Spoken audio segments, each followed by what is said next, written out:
Part of the reason for the Revolutionary War was the fact that there was talk of making slavery illegal in England, and that scared white colonists because much of the economy here depended on slavery and the slave trade. What's up, you guys, and welcome back again on another episode. I came across this video on TikTok, which is a part of history that I particularly do not know about, and I thought to share so that we can talk about this. This man started a trend that says, what is an historical fact that you had to learn on your own and not in school? You guys know the news about teaching kids history in school. There was a news from Florida recently that says that they should teach the kids that slavery benefited Black people. You guys can see how they are remixing history just so that they don't look as bad as the incident was actually. And when I came across this video, I felt like it was another avenue for us to as well learn a new thing, because this is my very first time coming across or hearing about this part of history. Let me roll the tape. What's a historical fact that you had to learn on your own and not in school? I'll go first. This is Lake Lanier in North Georgia, and I had to learn that this lake was built on top of a black town named Oscarville. Now, Lake Lanier was created in 1956, but we have to go back to 1912 to get a little piece of its origin story. Oscarville, Georgia was a prosperous Black community that consisted of over 1,100 Black people, most of whom descended directly from free enslaved people. They had their own schools, their own churches, their own hospital, all of it. But all of that would change between September 5th and September 12, 1912, when a 22-year-old white woman named Ellen Grice and an 18-year-old white woman named May Crow would both report that Black men had assaulted them. The police would go on a search and eventually arrest and intimidate 16-year-old Ernest Knox and coerce him into a confession. A mob of 2,000 white men had assembled, called for the hanging of Ernest Knox. He was eventually found guilty with another Black teenager named Oscar Daniel.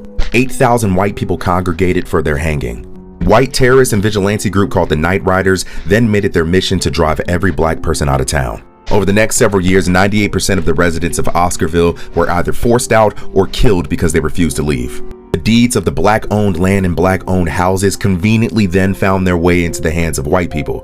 Oscarville would eventually become a ghost town, and it would eventually be flooded in the 1950s to create Lake Lanier. The lake is named after Sidney Lanier, a white man and former Confederate soldier. Did y'all know that?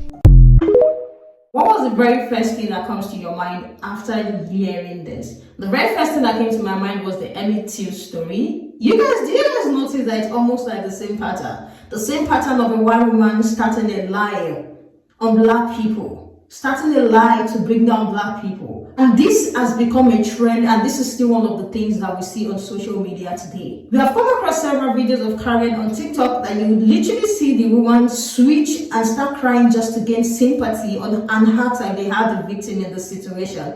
History keep repeating itself. A whole lot of things that I've gotten to learn from videos like this or people who start trends like this is that so many things that were created by Black people were taken away from them. A lot of people know. The practice of inoculation, which is the action of immunizing a person from a disease by introducing them to the infectious causing material, also known as vaccinations, was brought to America by a Black man.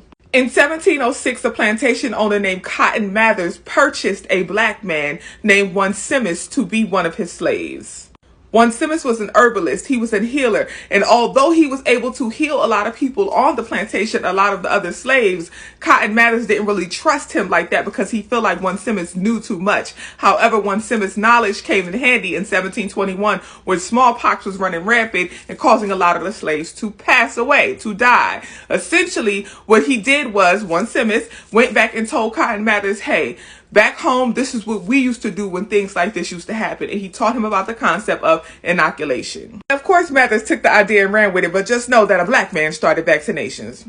At this point, I believe that these people are scared of the unity of Black people because they know that once Black people come together and have their own thing and decide to stay away from anything that has to do with them, they know that it is over. This is the reason why they want to change the direction of how history is being taught. This is the reason why they don't want the kids to go back home to question their grandparents on how badly they treated Black people back in the days. This is the reason why they said, you know what? We are going to teach our kids history, but you guys need need to understand the fact that Black people benefited from slavery. They benefited from the discrimination that they had to face back in the days and the discrimination that they are still facing till today, because why not? They gained skill that has helped them in their life journey. These are the story. It's almost like the same pattern of white women starting a rage. There was a particular trend that was going on TikTok. I think it's the Turn It Off challenge last year, where where people hurting, sober, crying, emotional, and just switch it up. And there are so many women actually involving in that TikTok, in that challenge. I will put a clip if I'm able to find one. The Turn It Off challenge is a trend on TikTok in which users pretend to cry as realistically as possible,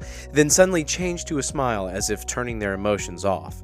The trend was accused of being racially insensitive for showing off how white women can lie about their emotions on a dime. This is the truth, because this still plays out till this particular day. These people are going to pretend like they are the victim. They are going to pretend that they are the one in pain. They are going to pretend like they are the one that people literally need to pity. They are going to pretend to be in pain till they see another Black person coming down. It has repeated itself, and at this point, we now know their tricks. What's a historical fact that you had to learn on your own and not in school? Also, America, built on racism by racism. I didn't know about the government using eminent domain to build highways through Black communities that were thriving. Like, the highways being racist is wild. Without knowing that, you'll hear something like this and be like, oh, why are you giving the people to build the roads? And that don't even make any sense. Yeah, because you ain't learned something in school. That's why. I have read so much in history how Black people are always wrongfully accused and attacked back in the days and even till date. So let me know in the comment section, what is one history that you have to learn on your own that you did not learn in school? This is the reason why I love trends, TikTok videos like this, because this is my very first time coming across this particular part of history, and it's not a nice one. The Amity Story till date still brings tears to my heart, knowing fully well that the woman who accused him lived till almost 19 years. I think Carolyn Bryan died at the age of 88 when he accused Amity at the age of 14. Can you guys just see the difference? These people only thrive on bringing down Black people, and I'm so happy that Black people are waking up, and I'm so happy that this generation of Black people are now standing up for themselves. Let me know what history you have to learn on your own in the comment section. According to the saying that majority of Black history is written from the perspective of the winners, this is to tell us that there are so many lives. The people who burned down the library just because they have one thing hidden there that they do not want to get into the world. There are so many history books that has been rewritten. Until date, these people have not even agreed to the fact that they did Black people wrong. Let me know what you guys think about this video in the comment section. And before you go, please smash the subscribe button and turn your bell notification on. And I am going to see you guys in the next video. Bye guys, and I love you.